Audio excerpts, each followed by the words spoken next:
This speech is called Blood, Sweat, and Tears by Sir Winston Churchill.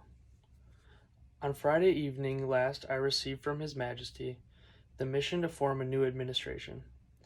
It was the evident will of Parliament and the nation that this should be conceived on the broadest possible basis and that it should include all parties.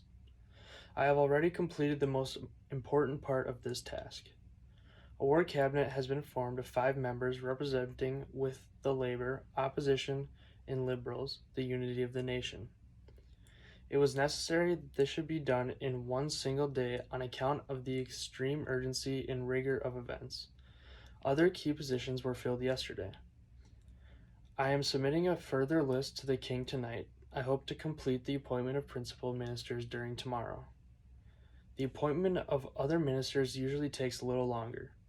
I trust when Parliament meets again that this part of my task will be completed and the administration will complete in all prospects.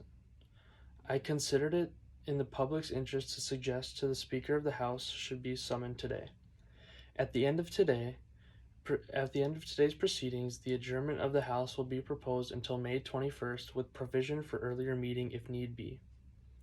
Business for that will be notified to MPs at the earliest opportunity. I now invite the House by a resolution to record its approval of the steps taken to declare its confidence in the new government. The resolution that this House welcomes the formation of a government representing the united and the inflexible resolve of the nation to prosecute the war with Germany to a victorious conclusion.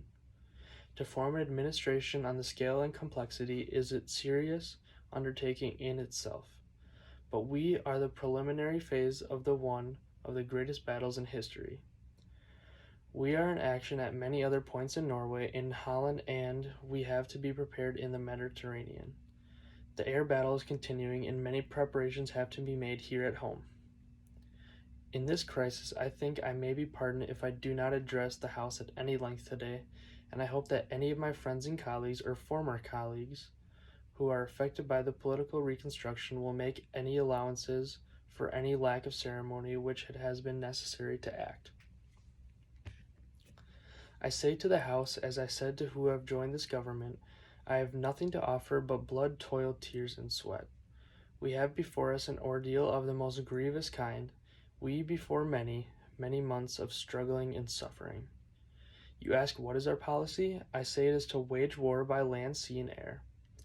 War with our might and with all of our strength God has given us, and to wage war against a monstrous tyranny never suppressed in the dark and lamentable colleague of human crime. That is our policy. You ask what is our aim? I can answer only in one word. It is victory. Victory at all costs. Victory in spite of terrors. Victory however long the road hard may be. For without victory there is no survival. Let that be realized. No survival for the British Empire. No survival for the British Empire has stood. No survival for the urge, the impulse of the ages. The mankind shall move forward towards his goal. I take up my task in buoyancy and hope. I feel that our cause will not be suffered to fail among men. I feel entitled at this juncture, at this time, to claim the aid of all and to say, come then, let us go forward with our united strength.